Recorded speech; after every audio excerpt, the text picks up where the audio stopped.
usually one of the first channels that pop up, and of course Dave Ramsey talked to. I know, right? Hey, y'all. Oh, my goodness. We dive right on in this time. Y'all, I'm trying to get settled, child. We ain't never did this. We got like 2 people up in here. So don't y'all be judging me, but we about to set up production because this is our first time testing this thing. But I am so excited to introduce y'all to somebody who's super duper amazing to me. And from the title, y'all see we're going to have a good time. I don't think I ever bring in anybody that I'm not excited about. But this person is a tad bit different. And I'll tell you guys all about it.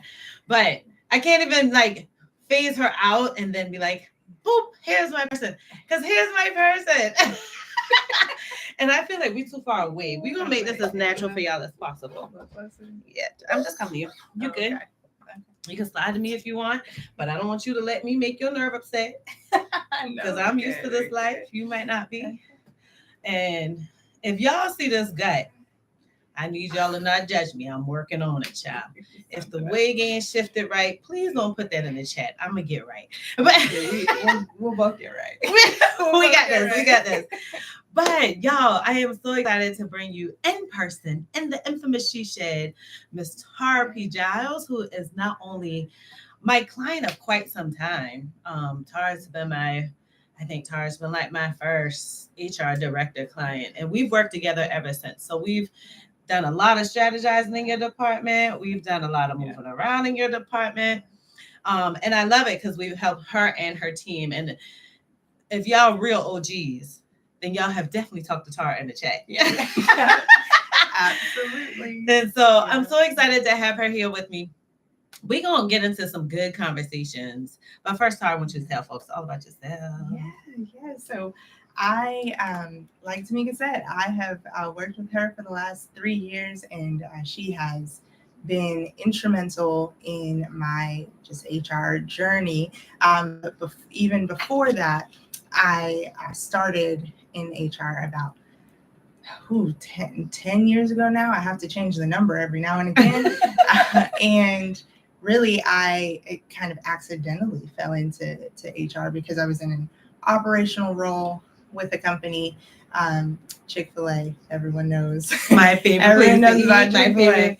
Right? Fast food. Got to name drop it sometimes. Everyone gets excited. So, I started in an operational role there in a training capacity, and then I had a lot of human resource components. So I realized I love strategizing, loved problem solving, and knew that I could do that in a lot of different ways within the HR space. And when I realized that I wanted to branch out and do something more specific and different, I started just looking at different opportunities, and I started networking and doing different things, and finally decided that I was going to stay in the HR space. And the company that I work for now scooped me up, and I have fully been in the HR space for about 6 years now, and has done a lot of different things with recruiting and talent acquisition and benefits and all the things, employee relations, and I love every bit of it. So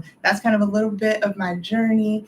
And about 3 years ago, when I connected with Tamika, I was a hot mess, a whole hot mess. And I am very vocal about that because I think that if we can be really intentional about our journeys in life, just in general, that we can be agents of change in it. And so I'm not nervous to say that I needed tools and support to get to where I am today. So I'm so excited to be here to share with you guys and just, chat with all of you. So thank you for inviting me. Girl, stop it. You got to stop it. I'm so happy you came. I'm in South Carolina, for those of you who may not know. But Tarah came in, drove. How many hours was that? I'm about 7 hours away. She drove 7 hours to come with HR. Yeah, it wasn't that bad. That's insane. I don't even like being in a car longer than 6 hours. Oh my God. It's a little selfish, y'all, because I'm definitely making a whole thing out of it. So, yes. Like you'll be at the conference on Saturday, Culture Con. Yes. Yeah, I'm so excited for that. And it gives me an excuse to hang out with Mhm. some more HR folks and Mhm. network and things. And I'm definitely stopping in Savannah on the way home. Oh, So, nice. yeah. That's like I don't know. I don't know if any Savannah folks in here, but y'all are Charleston copycat. Okay, well, you got to show me because this is my first time in South Carolina. So, yeah, we got to figure this out. One thing you said that I think is like something I hear over and over again is that networking component. Mhm. And I want to know, like, I know networking is different for everybody. Everybody got their own journey on like what networking looks like for them. For some people, it's actually going out to lunch on a regular basis with a team of HR professionals or professionals that work in a space, right? For some other people, it's touching in on a text message. Like the newer generation is text message. We connect on LinkedIn. We connect on, now it's showing you that I care about you way more because I'm probably going to connect with you on Facebook or IG. And I think for the older generation, it was going to conferences and passing out like business cards. So what did networking look like for you? Networking looks so different for me at first than it does now because I really was afraid of that term. I am introverted for sure. And so I can, I call myself a social introvert because I can turn it on and I do like meeting new people, but in very controlled settings. And networking doesn't always look like that. Yeah. And so at first, networking for me just looked like tapping into the people that I worked with on a regular basis. Really? Who I really understood knew more than what I knew. So I'm assuming those are like leaders. Yeah. Okay. Mm-hmm. Okay. Yeah. And vendors too. Yeah. Vendors was a big part of that. So it kind of was something that just developed. It was a domino effect because I would connect with someone who I was working on benefits administration with. And we'd, like you said, go out to lunch. And it's like, hey, I've been working with you for a year and I've never met you. And, we'd go to lunch and then they'd say, hey, I have this person that I think you would connect well with. Or, hey, you have a question that I don't know the answer to. Let me connect you to this person. Yes. And it's really, I had to challenge myself to be open to those opportunities. Yeah. In a time where I wanted to say, nah, I really want to just chill, or I had a long day at work, I don't want to do that. Or I'm really comfortable with this person, I don't know this person over here. I had to really get outside of my comfort zone and say, this might be another opportunity. And other times it didn't look like it may be an opportunity. It was just, hey, I'm in front of a new person that I don't know.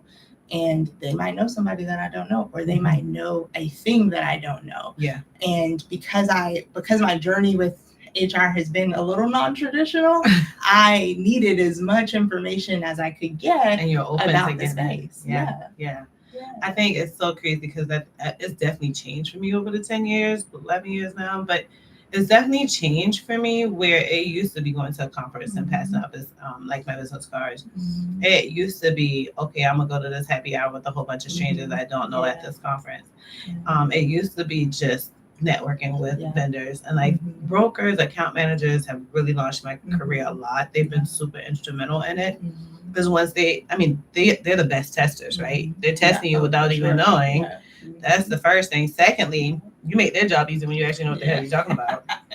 So like really goes amazing with them and they've really helped my career. But now I've noticed that I went to a place that I didn't think I was going to go to. And like, so Facebook groups and professional HR groups and Facebook has been a place that I have like truly, like you can plug in when you want to, I can comment when I want to, things like that. But I know that you and we were talking through like some different interviewing issues, right? So you were trying to hire for a position, a couple positions, and you had challenges that almost simultaneously with two positions. I know that we already feel a level of like responsibility as a minority leader. And so you don't want to come off wrong to other folks. What are some of the things that you wish, like as you're going through your hiring processes on a regular basis, what are some of the things you wish you can tell anybody, but definitely minorities as they're seeking that next HR role, as they're trying to show their skills, they're trying to get ready for the spot? That's a great question. And I'll tie it into networking because I think one of the first things I would want a minority leader particularly to know is your network has the resources that you need to show up in that space. And a lot of the candidates that I had were referrals from other people or individuals that I found online. And I wouldn't have connected with those people if it wasn't for another individual that I saw connected with them on LinkedIn. Wow. Or somebody saying like, hey, I have this, opportunity. I don't know these people. I'm just taking the word of the person that I do know that is saying, hey, this person might have a good chance at this role or be a good fit for this role. And if the certain opportunities were presented to me and I have a connection with that, I would want to tap into that resource and say, hey, what do you know about this person? What do you know about what they're looking for? Because so often interviewing is very niche and you're looking for a very particular thing. So if I can't speak with a candidate and really understand that they know what I'm looking for, then they may miss an opportunity. I may miss a good candidate when really they could have been such a good fit. So I think tapping into your resources, if it is a connection, lean on that person and truly use them as a resource to understand what it is that person is looking for. That's one, and I have a couple more, but that's I think the one that I wanted to tie into that networking piece, because I think we think sometimes that networking means I've got the job, like this person referred me and I'm good. My sister had this recently happen where she knew a Don't person. You put your sister She's gonna be fussing at me next time we're doing a call. I told her. So I told her she's up for grabs. So she had an opportunity recently where she knew the person who connected her to the job, and she came home and she said, "I got this. I'm good. Yeah. I'm not nervous." And I said, "Well, you might want to prepare still." So I think that is really really important. So another thing I would say is to show up, be confident in what you can. But what does confidence look like to you? What is that confidence in my skills? Like when you say show up, like what does that look like to somebody who's coming into their first HR job or their second job in HR, and it's a new elevated role? They only been in a career like a year. So what does that confidence look like for them? Yeah, I think. Or for you as a director when you're hiring them? Yeah, that's a great question. So nonverbal cues are so important. And it's one of the first things that I look for. Even just sitting up straight, making eye contact, speaking enthusiastically when you're speaking with someone, I think is very telling to how you're going to present yourself in a work situation. And so even if you don't necessarily know all of the different nuances of a position, or you're nervous about the terms that someone might say, presenting yourself in a way that exudes confidence and exudes assurity is, I think, important, because there's been times where I didn't know what was going to be asked of me, or somebody asked me something I didn't know the answer, and they don't necessarily need to know that, right? If I'm using the opportunity to connect in that situation and make eye contact and let them know that I don't actually know the nuances of that, or hey, I might need to prepare my answer there a little bit, but here's what I do know. Right. And so I think nonverbal cues are very important, and also paying attention to how you present the information that you do have, I think, is really important, because I think sometimes we overthink what they might want to hear instead of really tapping into the resources I already have, or the information I already have, or what I know that I can offer. So I think really taking the question, whatever that question may be, tell me about yourself, and not overthinking what it is you think they want to know, but really understanding the role for sure, being confident about what it is that they're looking for, and speaking to the value that you bring is important. And I think it's so crazy, because you were like, sometimes you'll get candidates referred to you because you don't, and like you were telling your sister, you don't know what they're looking for. And I think so many people get caught up in this ghosting term. Yeah. They take it so personal. I mean, luckily I've worked in HR so long, I haven't ever, and I've had good opportunities. Even before working in HR, that I never really took it that personal. But I get so worried for people who truly take it. They're not doing. They didn't hire me because I don't have a certification. They didn't hire me because my name is a black girl name. They didn't hire me because I don't have a degree. I think those are the common things we go for because that's where our insecurities are. When in actuality, so many times leaders who are hiring for positions, managers, particularly in HR, we're looking for someone to like soften a blow that we have. Maybe I know I just implemented this new applicant tracking system. I'm looking for a recruiter or a talent person, and I want somebody who knows this system because I don't know the system. And I don't have any resources that can tell them the intricacies, or I know we have the basic setup and I want them to take it to the next level. Sometimes it could even be like, I want somebody who can really help us make this data look better. And though maybe it just be a generalist position, they're asking you about your Excel skills. They're asking you about, what reports have you done? How do you know how to target that information? And I don't think people pay enough attention to two things when they get ghosted. One thing, the job description, right? Because you said you have to know the position, right? So the first thing is that job description. That job description is going to tell you pretty much the basics of what they need.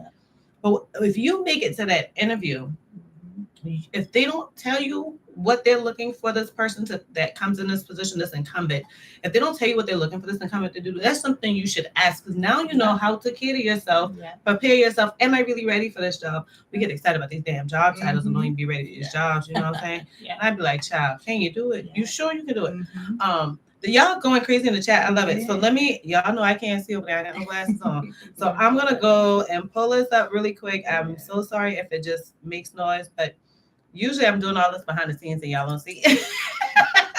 We're in a different realm this time, but I'm going to peep at it so I can see what you guys are doing. And I got this shout y'all out. It looks like I see Keisha. I love the purple hearts. Mighty Zone. This, my Wi-Fi being crazy. Oh, greetings from South Florida. That's where I'm coming from, Mighty Zone. Yeah. Look at you. This might be somebody you know. You brought me over. The dust in my apartment. Y'all, I'm working on the sound, child. I'm working. They got too much going on here for me. I'm coming, y'all. Alrighty, so y'all know I really appreciate y'all being on here. I can't even lie to you. And I can't see now. Aaliyah from Chicago. Well, hello. Oh, yeah. Mighty Zane South. Alrighty, Elena. Hello, ladies. MR keeps coming on, and I love it. Thank you so much for showing up again, MR. Y'all got good food in Chicago. Okay. Oh, you got Orlando, Florida in there. That's not too far Orlando, from you. Florida. Look at Florida representing tonight. I definitely want. I'm thinking that what I'm gonna do is go to. Oh, y'all. I ain't used to this, and I'm left-handed it. Too. Okay, I probably should just look at yours. Right?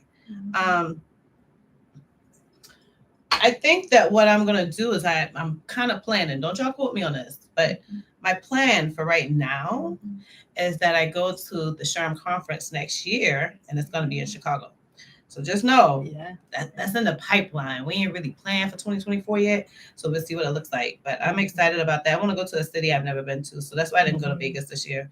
Plus, y'all know I celebrated my 40th birthday. So the next thing is I'm happy y'all in here. Riley, you know I'm about to shout you out. But as I saw you were coming up next. But I appreciate y'all for being in here. But y'all know what scares me sometimes? It really scares me that we have 30 people on here and 7 likes. Can y'all hit that like button for your girl? It really helps me out a lot. It tells YouTube that y'all actually on here because you care and not that you just, trying to check out the she-shade. But do that for me. Hey, Riley. Riley, we always like when you're in here. Normally, Tara's in the chat with you. What's she doing over here? Okay, so Mighty Zane said, is a Bachelor in Human Resources degree worth it if I wanted to get into talent acquisition? I currently hold a master's degree in healthcare administration. I want to get into talent. No, baby, not at all. Let the company pay for it if they feel like it's necessary. But honestly, you don't learn I don't know as much about the bachelor's degrees. I only have a HR master's degrees. Those bachelor's degrees weren't in as much. I'm gonna do a little research and see about those programs. But either way, I can't see any college doing more than one course on recruitment. And personally, I feel like experience is the best teacher. I don't think a school can really, I mean, unless they start doing clinicals with HR courses, they ain't gonna do that, right? They're only gonna do that in like nursing schools. But like, it's not worth it. If you really want it and that makes you feel some type of way, then let your company pay for it. But child, do not waste your money on a degree because it's not gonna teach you what you need to know in talent. I don't even think my boss knows what my degree is in. Don't get me started. Y'all hear that? She right. They don't even know. I don't even have a bachelor's degree, and my bachelor's degree is in philosophy. And I'm soaring through my HR career. Y'all stop worrying about them degrees. Miss Pinkney, hello, another Charlestonia. Oh, but Charlotte isn't too far away. There's only a few hours. That's my day trip right there when I just want to hit the streets. Yeah, I love North Carolina. Tell the people, Riley. Riley done change up pictures on us and all. You see that? I know, I saw. Oh my goodness. We like the pic, Riley. Okay, Elena, how do I deal with a subordinate that I have a major language barrier with, and how do I know the fine line between someone's attitude versus it being a cultural thing? First thing is I'd say is learn the culture. Learn it from them. Coming into, I thought I knew about culture. Thought I knew about diversity, and I started working in a global organization where I was just like, this diverse. So the best thing I did was I totally learned the culture. Take the time to like have those conversations. When they have a holiday, are they like, I work with a lot of folks who are in India. I sit down and ask them like, what does the red dot mean? They tell me, what are the designs on your hand? To us, it's designs. To them, it's Hindi. They'll break down and like tell you this stuff. This Bill's report has helped you understand their culture. Take the time and learn it. When you take the time to learn it, you will get clues to understand when it's a culture thing or not. Depending on which country they're from, some people use directness on a regular basis, right? There's some people who you're never going to get feedback from, and you're going to have to beg them for that feedback. Because like India is a great culture where they don't feel like I should be challenging my director. I should just listen and do. And so you have to be really careful with that, especially in a remote environment. If you're on with their leader or someone who's a higher person than them, child, they ain't coming off camera. Like for nothing. You're going to talk to that bubble all day. You have to make them extremely comfortable. When I say months of comfort, year maybe, before they start just coming off the camera and like being like, hey, how you doing? Another thing is, I don't think it's a bad idea just to let them know, like, you want clarity. Like, how do you feel? What are you thinking? Like that's in any culture. If you don't know, just ask. You can't offend somebody by getting clarity as much as you can offend them by, serving back that same energy, right? So you don't want to serve that energy if that's not really what they're giving you. Yeah. So I think that's one thing. And I also think like we take this for granted. So we have several employee resource groups at the company where I work, and employee resource groups, all diversity groups. And so we have like a Latin group, we have an LGBTQ group, we have a African-American group, our Asian group, on and on, right? And one thing that I learned by just attending and being an ally in these ERGs is that, and even being leaders on some of them that aren't African-American, I was like, you know what, y'all just like us, particularly the Latin community. Like they're going to serve you that same attitude. They're very, very similar in their cultures, how they were raised as African-Americans, in my opinion. So you just ain't never going to hurt by asking some folks. And let's not get caught up on the fact if they're subordinate or not. Because I'm going to treat the janitor the same way I treat the CEO. I don't care what title you're in. I don't care what you're doing. I'm going to always respect people. I'm always going to give them boundaries. I'm always going to try to learn, seek to learn. I'm always going to adjust to them. I'm always going to welcome them, all that kind of stuff like that. So don't be, we get caught up on the subordinate part because we're like, I'm in charge. That's a cultural thing for us. That might not be for them, depending on where they're from. Tell us if that helped, Elena, because you had me going in on that one. That's good. Oh, Elena. Oh, we must be giving good answers. Thank you, babe. I appreciate the coins. Okay, so we answered it right. That's enough to let me know we answered it right. Thank you. Mighty saying networking is important. Most people tend to be the average of the 5 people they tend to spend most of the time with. Yeah. The thing about it is, the more you grow that network, the more you use different channels. And now you help me understand, because Tarah wasn't a big LinkedIn fan, but now she bought in. She bought in now. Yeah. But like, I feel like it totally depends on where I am. Like, where am I networking? I go to minority conferences the same way I go to like SHRM conferences. I join minority groups the same way I join any other group. And I don't stick to just African American groups. I join anyone that's willing to let me in. And so we would think it's 1 out of 5, but sometimes we've shrunk ourselves down to that being our network. Sometimes we got to think out of the box on what that network looks like and how we're going to build it. Hey, DJ always in the chat. Thank you so much, y'all, for the purple hearts. Oh, people keep thinking I'm from like Louisiana. Like, I keep getting people commenting on the videos where they're like, "Where you from?" Oh, what language do you speak? Child, it's just a little Geechee in Charleston. No, oh, you guys are so nice. Oh, thank you so much, Melissa. Okay, MR is Melissa. Thank you, Melissa. Now, Melissa, if I forget that and call you MR again, you should be upset with me. Oh, drive safely. Yeah, please be careful. She uses this like a podcast. I love it. Experience over degrees. My bachelor's in public administration. I didn't even know that, Riley. Wow. Okay. Because weren't you doing sales at one time? All right, Austin. Hello, Austin. What's good? How can a talent acquisition specialist successfully transition into HRBP role? And what advice would you offer for this career move? You asked me that because you know I came out of talent acquisition and went into HRBP. Is that what you're doing? Is that what you're doing? Yeah, he's on to me. So honestly, Austin, y'all gonna get tired of us saying this word, because for me it was networking. I found I'll say this, I did a post, a vulnerable post. I'm even gonna be nice about this. I would love to be like, I got laid off, I had quit. No, I got fired. And when I got fired from this job, which I was totally prepared for, it didn't catch me off guard. I had a comfortable severance. And so I was like, and a comfortable savings. So I was like, okay, I'm gonna just chill for a little bit because I just need a mental break. It was something I wanted to happen, and something that they caught me before I quit. So when that happened, I had already been at HR POC. That was the only professional HR group I was in besides certification ones. And then I decided, well, is it gonna hurt for me to go ahead and post this resume and tell these people I'm unemployed? Like, maybe I can find a job soon. I wasn't expecting to be out of work 6 months like I was, or 5 months at the time. And so I was like, it'll take me, anywhere from 30 to 90 days to find something, right? So I went in and did that. And I got a ton of people commenting about different opportunities. And then I also got tons of inboxes as well. And the thing that helped me was that my VP that I currently work for, she sent me a DM.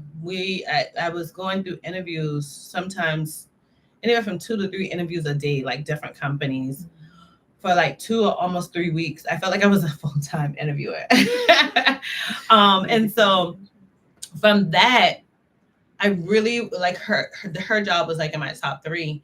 And I interviewed all these places and I didn't get the job. She wanted me to come on, not her team. So I was like, okay, cool. When that happened, I went and like found another job. 9 months later, she called me back and she found me. And so she knew from looking at my videos, looking at my posts, that I would like answer people's questions in these HR groups on Facebook. She knew, and looking at my resume that I posted, she knew that I was a full-fledged, like I had been HR generalist up to HR manager at the time, or assistant manager. And so she said, I know you don't want to do this, but will you take on talent? So, I was like, if you in my parameters for finance, is cool. And she was, and we guaranteed that I move into where I wanted to be financially. I had like, I'd always tell you, I have a range on them salaries. Don't go in there like, I ain't taking nothing less than 50,000. I want 50,000. Y'all like do that. Come up that one number. Give yourself a range. And because you'll be surprised. You might want 50. You tell them I want 50 to 70 and you get a damn 70. But anyhow, which totally can happen, totally has happened, happens more common than you guys realize.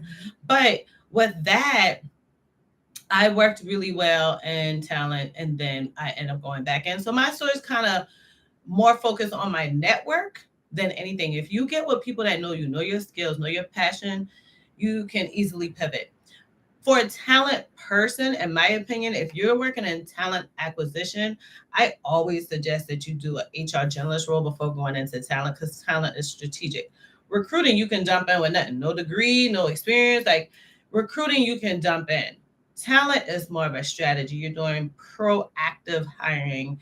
You're being really careful about what candidates you're finding. You're learning these roles. You can best learn these roles when you work in HR and have experience kind of mingling with all. But that's kind of where my mindset is just truly lean into them damn networks.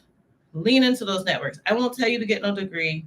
I won't tell you to get a certification. I don't feel like either of those is what needs to go there. If you're already working for somebody as a talent person, you're working in the same company and you're going into the HRBP role, they should be so invested in you that they're saying, okay, we're going to pay for you to get this degree. We're going to pay for you to get the certification. I think just have your mind open, because talent is focused, is almost transactional. Once you get that strategy in mind, HRBP, you can be all over the place. You can be doing a ton of HR generalist actions, or you can be telling managers what they need to do, or you can be doing performance improvement and letting folks go all day, or you can start making recommendations on what positions they need. You can start managing managers and teach them how to manage. Like it goes all over the place, but it really is a more independent role. I always tell people that being an HRBP is kind of like similar to being an HR director. The only difference between a director and a BP is like a BP, you're in charge of a business unit, not the whole company, or vertical. People call it that. A big department, because it's not a regular department. Yeah, and just to highlight what you just said there, just all the differences between the two of those roles are so important to understand, so that when you're doing your resume for that HRBP role, you are highlighting the skills that are transferable. And I saw a couple people say those transferable skills in the chat, and I think that's important to highlight, because I think some people want to transition to certain roles, not truly understanding what the totality of that role is and what you do bring to that role and what you might need to learn before transitioning to that role. And I think the biggest thing that people struggle with, I hear people talk about transferable skills, and they, particularly when I do resume reviews, they'll be like, well, I put my transferable skills in there, and they still repeat what they did. You have to like, you're like, child, that ain't transferable. You just talk about one thing the whole time. You have to, and this is why I offer resume reviews. There are tons of people that'll completely do your resume. I only suggest people to get your resume done by someone that's worked in that career field. So if that's HR, you want a resume reviewer that works in that career field, very familiar with it, or have a ton of client testimonials from it, because otherwise resume, in my opinion, I ain't saying that about resume writers. Y'all know I love y'all. I'm in quite a few resume writing groups. I love y'all, but y'all be putting on a whole bunch of flabber that makes no sense. A bunch of big words, cute, amazing formatting that says nothing. But if you really learn that role, again, networking can help you with that. Reading that job description can help you with that. YouTube videos can help you with that. I noticed that other content creators point out their different skill set. When you do that and like learn that role, now you'll know that, okay, in talent, not only was I going out there and hiring somebody, but you can truly say, like an HRBP is going to pick up from that offer. You can say, I've done full cycle human resources, full cycle recruiting, preparing for the HRBP by keeping them in tune with everything, by making sure that they're updating their hiring manager, by maybe jumping on meetings with the HRBP and that hiring manager. You have to tie in your experience with that HRBP and then think through what's your transferable skills. For sure. Y'all right by the transferable skills. I hate talking. Sometimes I find myself pausing on talking about transferable skills. I don't think people know what transferable skills are. I agree. They say it, but I don't see it. You ask them, they'll say, my transferable skills, and then you'll be like, so tell me what they are. And I'm like, that ain't transferable, baby. Okay. Definitely be able to describe them. Yes. Sure. If you don't know them, they're not transferable. All right. I hope that helped, Austin. Let me know. The job description for the talent acquisition position stated bachelor's degree in human. Mighty Zane, please do me a favor and binge watch HR videos. I said in like at least 10 of these 250 videos. They gonna put everything, including the kitchen sink, in them job descriptions. It's a hiring manager's wish list. They'll never get what they want. Yeah. Can I give you some data? Please do So it. I have a team of 10 people. We just hired somebody. Oh, you got to fill me in. Okay. Yeah. So I have a team of 10 people that I lead, and only one of them has a degree in human resources, and every job description I post has that as a requirement. So fire. They ain't ready for that one, were they? Nope. And So I don't she know what she's talking about. And I don't know if we had talked about this. I put it in the title in case y'all missed it. Tarah has she's the HR director for a national company that has 6,000 employees across the U.S. Imagine how many times she's had jobs posted or posted them herself. So yeah, you know what? That we need an HR director in the room, because I don't be hiring no more. We need her in the room. Alrighty, so let's see. You know what, Riley, I need you to make sure you show up every time now. Don't be taking no breaks from us, because I just love when you hit it in the chat. You be helping a sister out. The degree is easier to get than the experience, because I'm struggling. No, I graduate soon with my MBA supply chain, and I'm struggling to get my foot in the. Well, probably because you mixed it. How are we gonna MBA in HR? What's that? Because the MBA is a master's in business administration, so it's in business administration, not in HR. And then supply chain. What made you tackle on supply chain? Because that really don't relate. It's so niche. So you're getting that degree, and mind you, I have 3 master's degrees. On anything you ever see from me, you're only going to see me post about 2. I don't even have the other one on my wall. Like, because I did that just because it made sense. I had 3 classes that I could just take and get a whole 3rd degree. But you want to be careful about how you're posting those accolades, because I think we get so excited that we have them. We throw them all on a resume, when actually we're not making it as tailored as we should. So if you're applying to an HR position, take that supply chain off. I know you got it. I have a couple nursing degrees, nursing assistant degree, CNA degree, whatever. I don't post those anywhere. You want to make sure that you're posting whatever makes you look like the candidate for that role. And help me get clarity on this MBA and HR. I'm a little confused about that. So we say the degree is easier, but everybody don't like school. So I think that's why we say that. Secondly, maybe you got a whole bunch of money, but some people ain't want to leave with debt. So there goes that too, right? Okay. Oh, Riley, you all over the place. Sales, and he want to be an attorney. I learned something new about Riley like every live. I'm with it. I'm with him on that.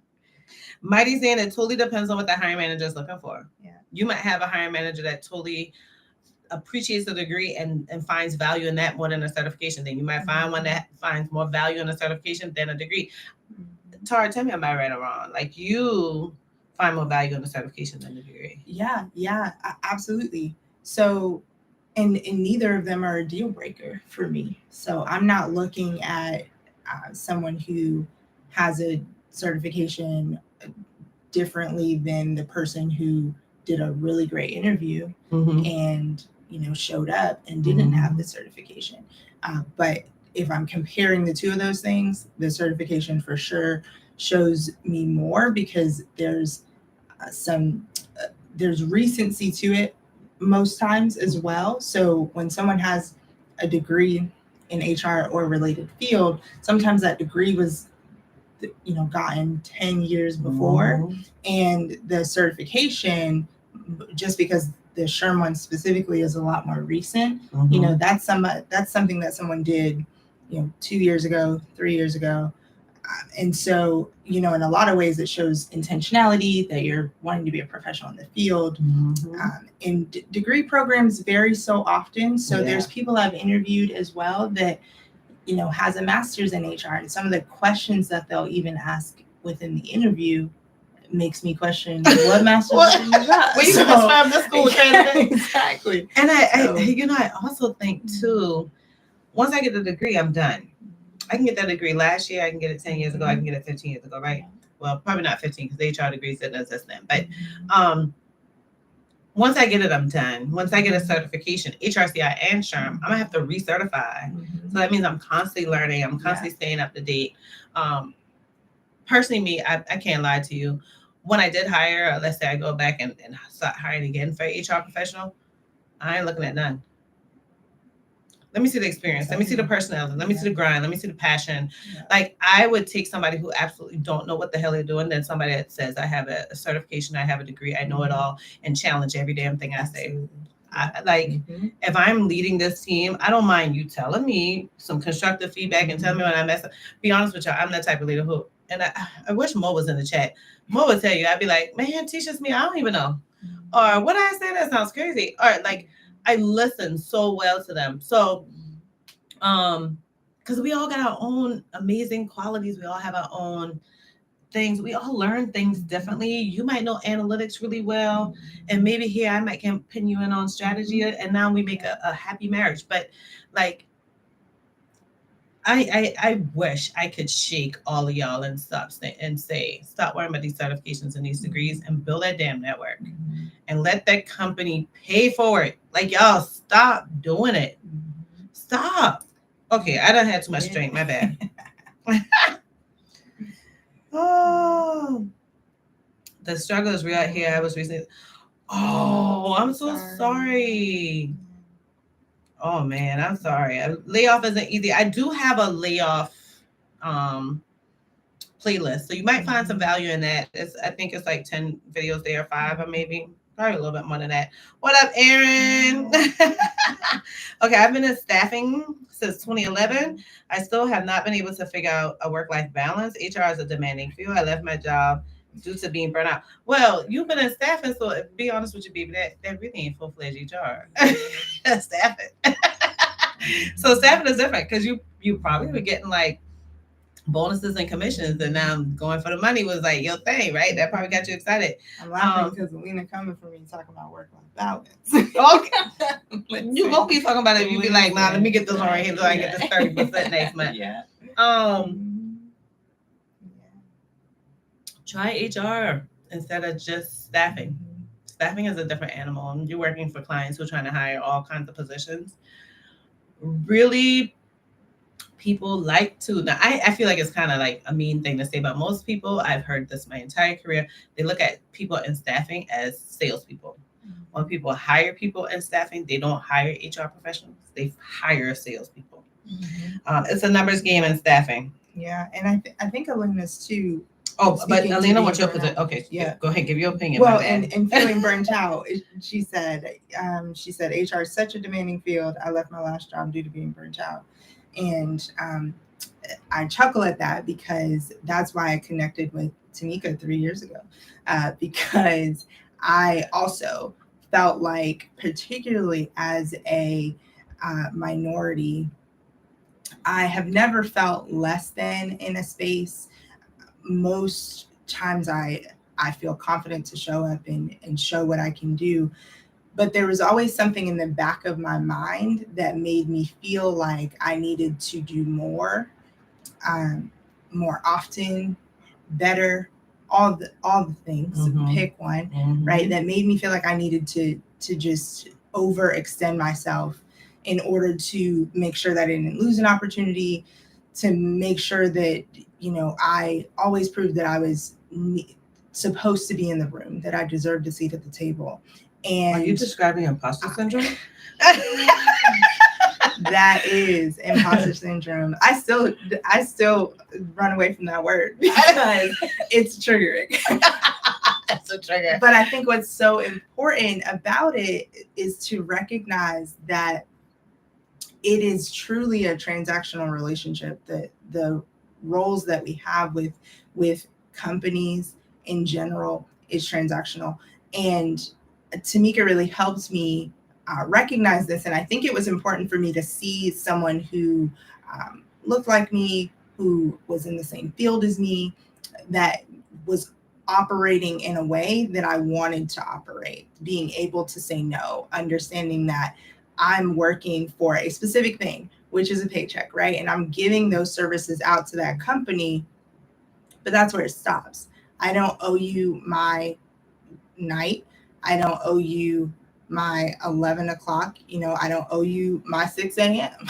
right? And so you my Saturday morning. I don't owe you my Saturday Sunday morning. evening. Yes. And so there, and I still feel a responsibility to all of the tasks that I have and the people that are relying on me, right? So I know that weight is heavy, but understanding the value that we bring and that we don't have to prove ourselves and overextend ourselves, truly, because a lot of times we are putting that on ourselves, and the people who are around us, they're getting used to it and they're taking it because that's what we're giving.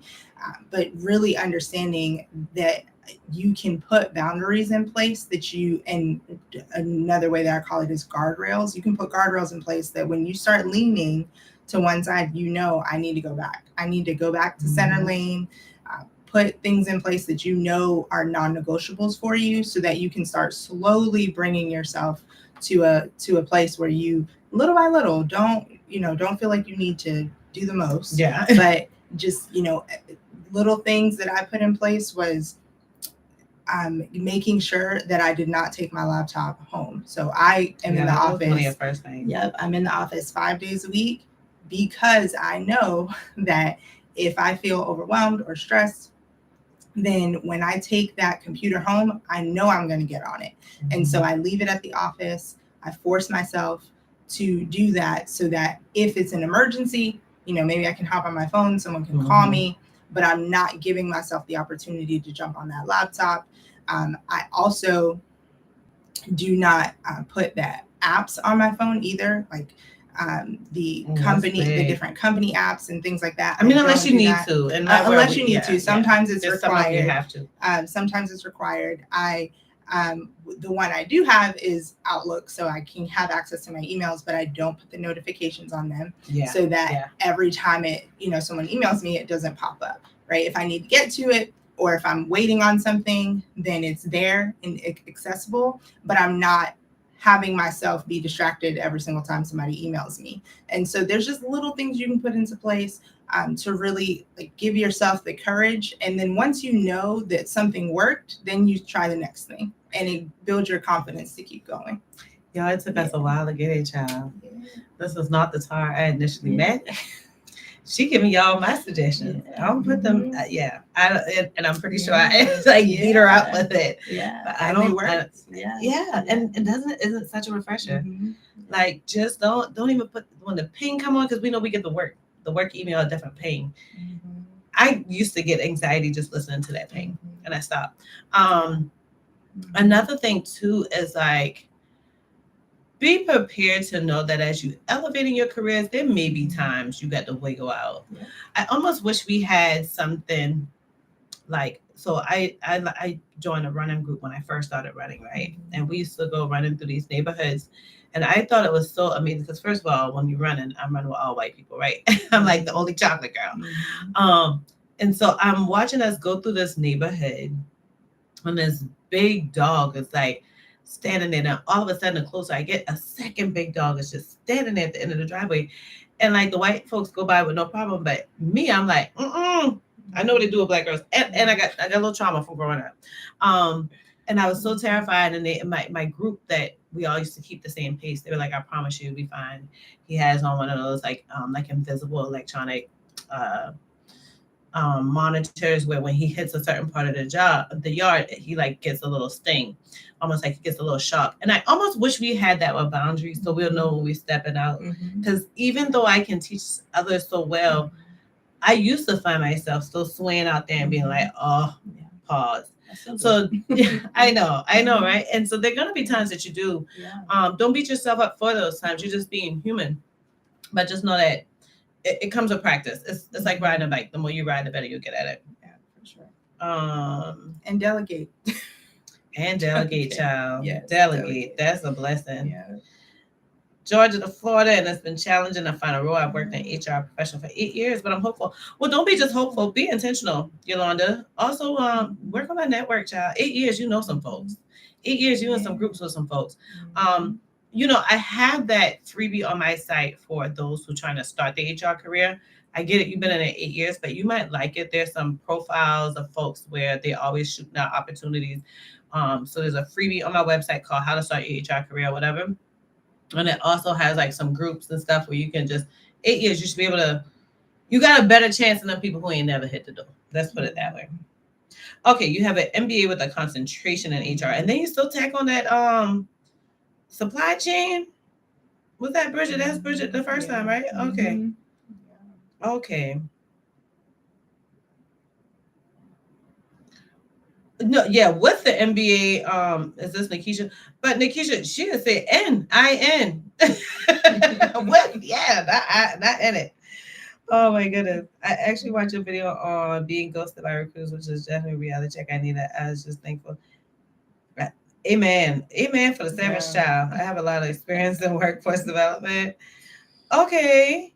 I consider to be HR adjacent, transferable now. Yeah, very much transferable, because in the WIOA programs and the TAA programs, you're doing a lot of what you're doing. You're tapping into a bit of recruitment, but you're also tapping into a bit of preparedness for like onboarding and new hires.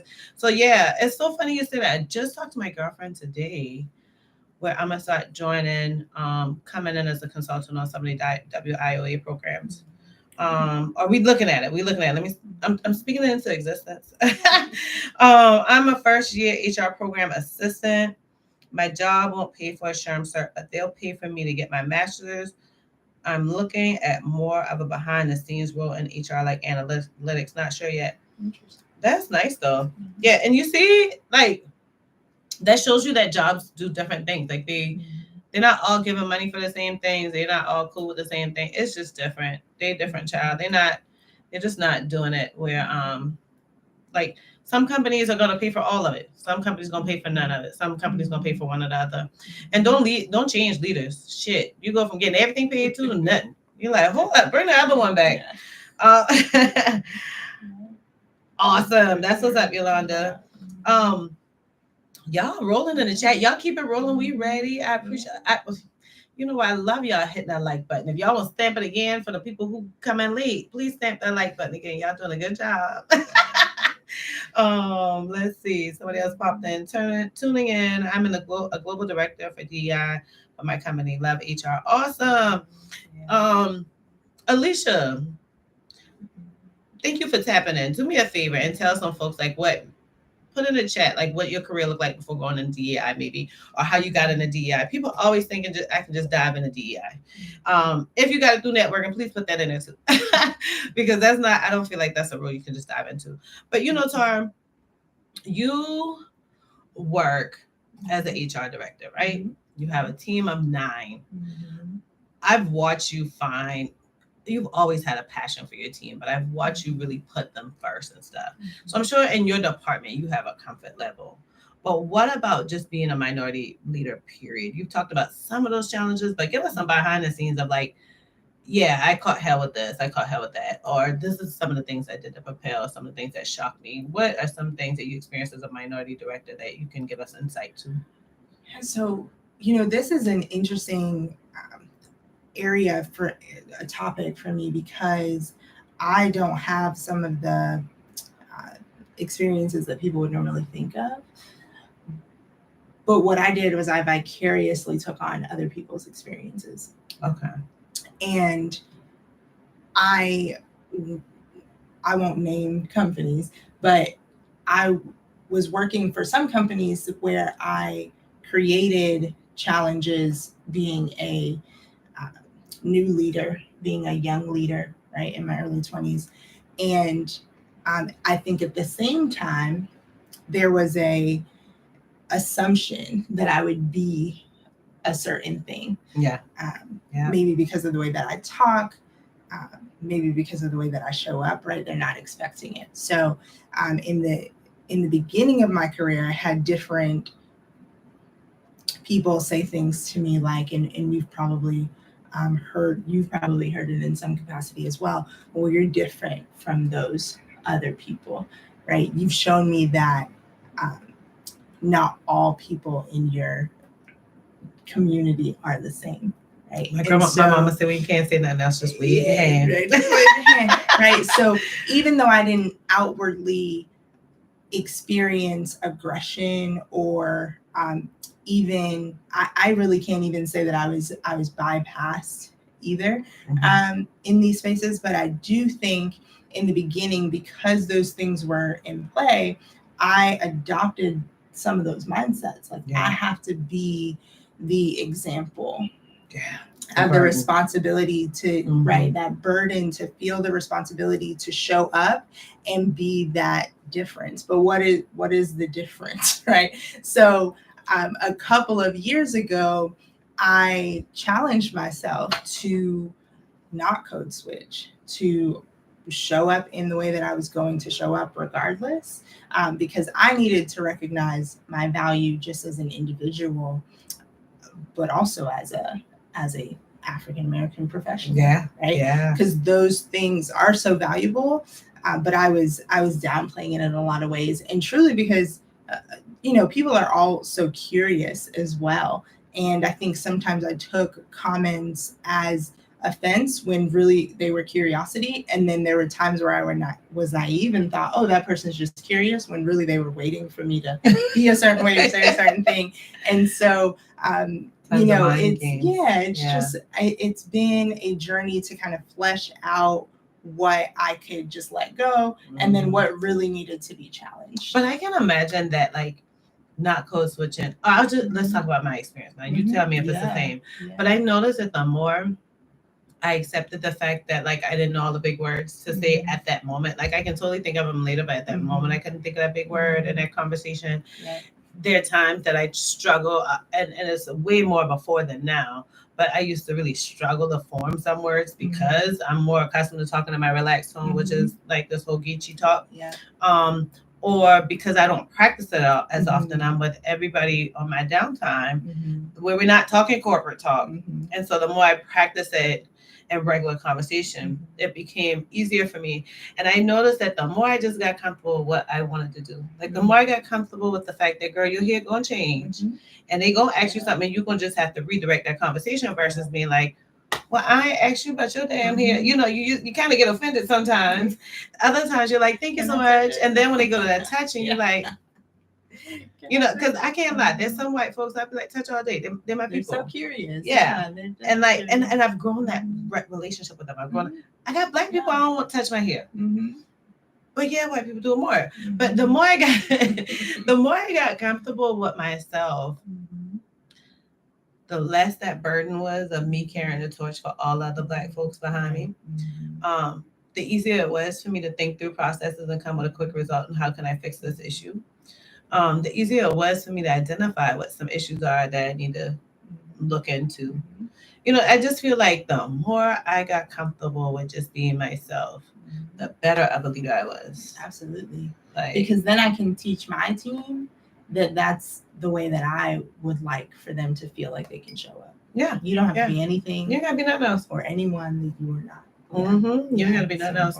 And I've gone through some like different things that I didn't. Sometimes you don't even realize what you're doing to make yourself different. You know what I'm saying? Like you don't even realize. Oh, okay, y'all going crazy. Okay, we coming. Baton Rouge. I might come to Essence next year. Okay. How you liking it there? Sean Lorraine. Okay. Oh, you thought it was gonna be a good idea. That's okay, child. I ain't nothing going in my life as planned. I got this 20-year-old daughter, but she got to be 20 next week. And my hands still be a child. Life just ain't gonna go right. It's okay. I thought I was gonna retire as an HR director. Goddamn, was like, nah, let me get the hell up out of this. So like, don't worry about the time that's passed or when it's supposed to. Because when it's supposed to is really up to you. Like when it's supposed to, Miss Powell, nobody has a time frame on that. It's totally us. It's our career. We make our career. We make our trajectory. I mean, I've seen, if you look at just my career path, y'all can find me on LinkedIn. I done gone up and down the career ladder so many times, child, because I did what worked for me at the moment. I realized I was steadily going up the career path, but I also realized, like, hold up, Mika. You not going to your child's game. You already cut off your Friday dates. You're working on the laptop when you're at practice. Like, tune in with your child. I just wanted to be a mom. Mhm. So I was like, nah, get me out this director role. Mhm. What's SU? Is that like, what college is that, you know? Mhm. Oh, okay. I mean, there's a. But they Southern talking, okay, you university. talking to Sean, so okay, you ain't asking yet. Oh, yeah, you're right. HR for 16 years, all things Alicia. I have worked in HR business partner, executive compensation, led HR operations, manufacturing. Oh, that makes it so easy for you to go into DEI. So that's awesome. Yeah, see, you've had such a well-versed career. You had such a well-versed career. Yeah. And that's a good example to show people, because I think so many people get excited about DEI, and I'm like, child, you can't jump out of college and go into DEI. What, It's like, a complex area. it's a complex area. Yeah.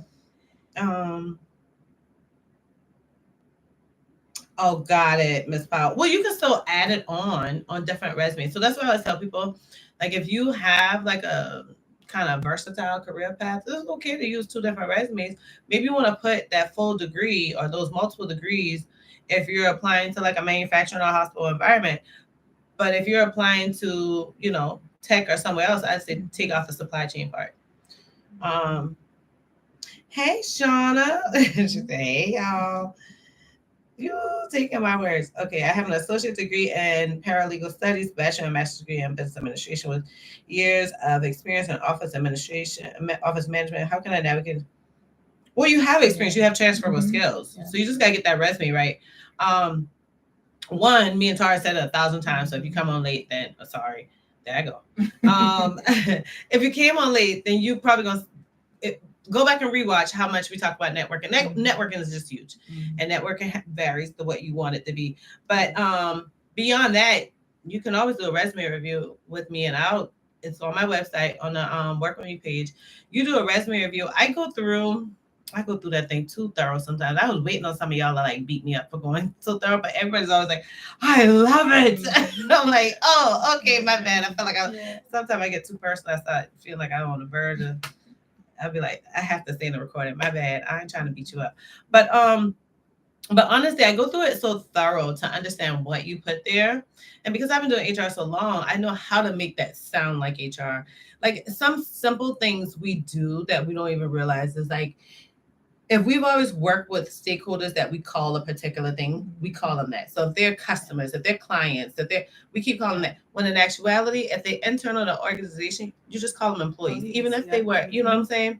If they're external to the organization, just call them stakeholders. Those are all HR friendly words, so you don't look like that sales rep or whatever you did before. So it's simple things you can do to do that. And then I look into transferable skills and be like, let's flesh this out a little bit more. Let's make more details so we can show how much transferable skills you have and how much of a benefit you can be if you just pivot.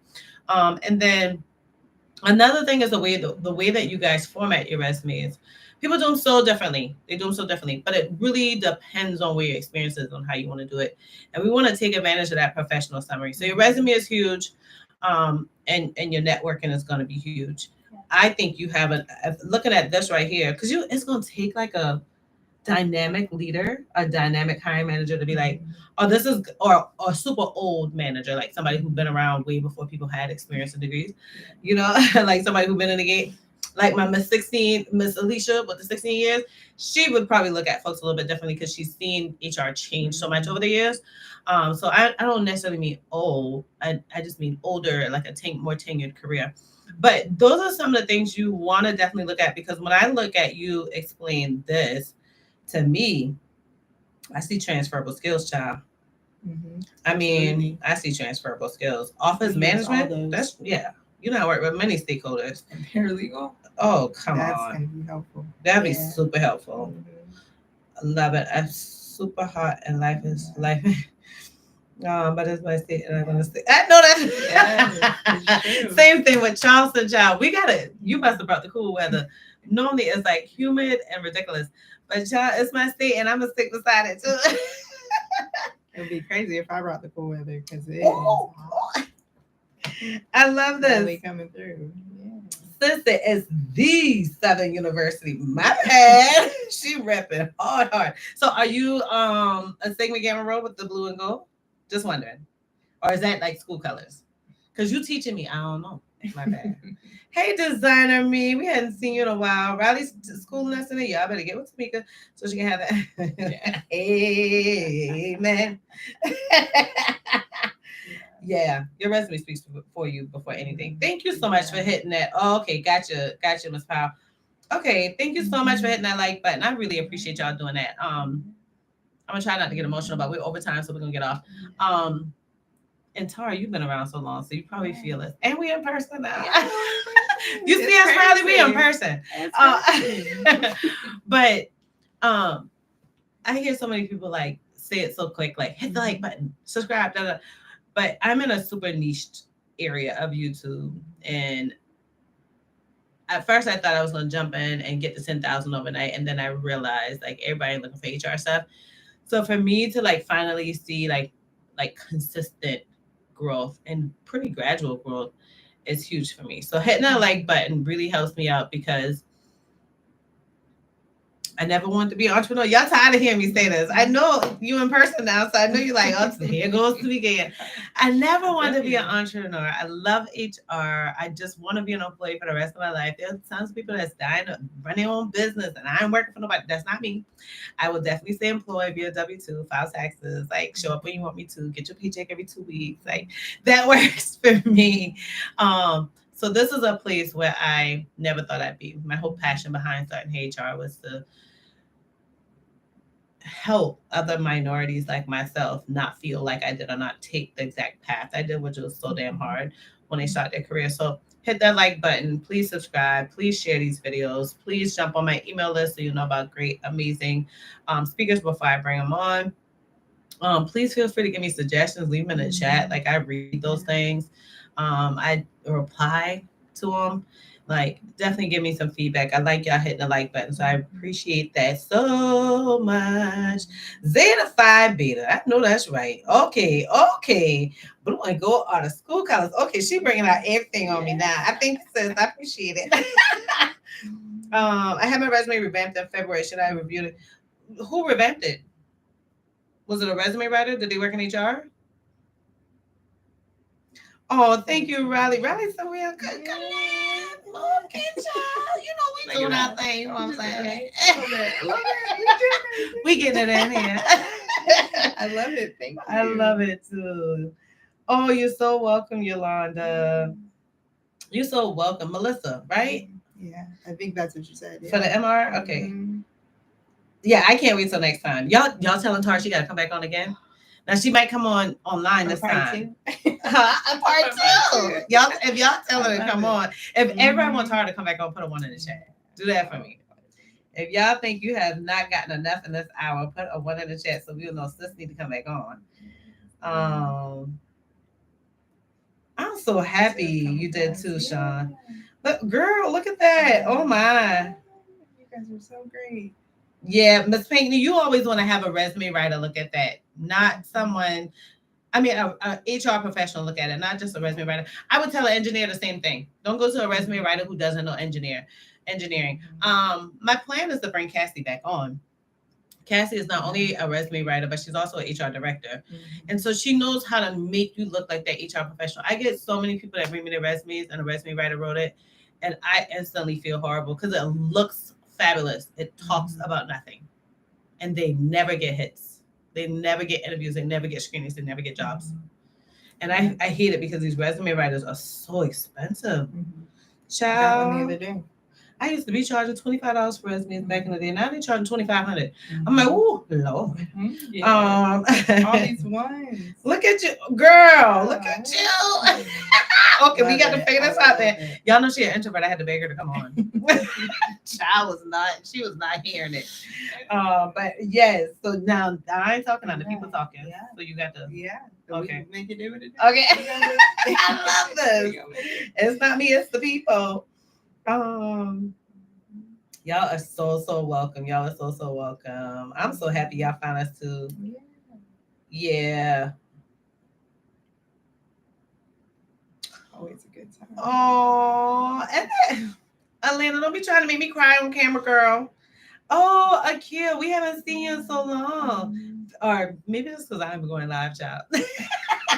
Very insightful video. Thank you. Yes, you are so welcome. Okay, I'll keep them at 7 then. At 7, it looks like 7 works. Yeah. Thank you, Lucky Jolly. Oh, Lucky Jolly, we just talked last night. Yeah. Go on, tell them. Miss Jessica, tell those folks. I don't believe about the resume reviews. And you one who I felt like I was beating up on. I was like, this child ain't even gonna book a call. She got a whole call including this thing. She's not gonna book because I done beat her up. 54 minutes of a resume review for her. So many people are waiting for that feedback though. So yeah, we just eat it up. And I think the thing about it is, technology is taking us to a new realm. So it's new. People like we ain't used to have this back in the day. So I think that's the ignorance of it all. Sometimes we just don't know that we don't realize what we're getting, and then people get in and it's nonstop. That people are like, wow, this is amazing. Yeah. All right, y'all. So Tarah literally just traveled into South Carolina today, a 7-hour drive. I'm going to let her go to her spot and relax and unwind. I don't want to hold her up anymore. And so who knows? Follow me on IG. Follow me on LinkedIn. I'm probably going to do some content at the conference on Saturday. Who knows? I might go live. Tarah will be there. So definitely check us out so we can tell you guys about this conference. All HR professionals led by HR consultant herself. So I'm excited too. And y'all know this one thing I like about Charleston. We do things a little bit different. This will be my first time at a conference where we have a DJ just at a regular conference and not a happy hour afterwards. I'm like, child, I'm ready to see how we get this DJ in. So we're going to get off so she can head back. More? We got more coming? No, just Yolanda validating what I said. I didn't tell you, child. You want to go ahead. And I'm about to get rid of them resume. I don't know what I'm going to do with them because Jessica done talked me into trying to keep them. So I might have to listen to her. But I really was thinking about getting rid of those. We don't know the destiny of the resume reviews. So you guys might want to grab them now because I don't know. And it's not that I'm getting rid of them. I just want to put them into career mentoring so you get a full circle transformation versus you just come get that and go. And maybe there's more I could walk you through it. Well, there is more always. Okay. Yes, she's definitely coming back. Thank you so much, y'all. Now, y'all about to see my getaway of stopping this thing because we ain't got no cameraman now. We did camera, we did makeup, we did lights, we did sound all by ourselves up in here. So I'm about to step on over to this table and cut us off. All right. Thank you so much, y'all. I honestly, listen, before I even, Tarah got me bringing out new, amazing. Follow me on IG. I gave y'all the deets on this little stool here. We sitting cute. But cute. Tarah, before I get off, thank you so much. I appreciate you. I appreciate you. Thank you. You're so welcome. All right, y'all. We're going to see y'all next time. We always appreciate y'all being on. Have a good night.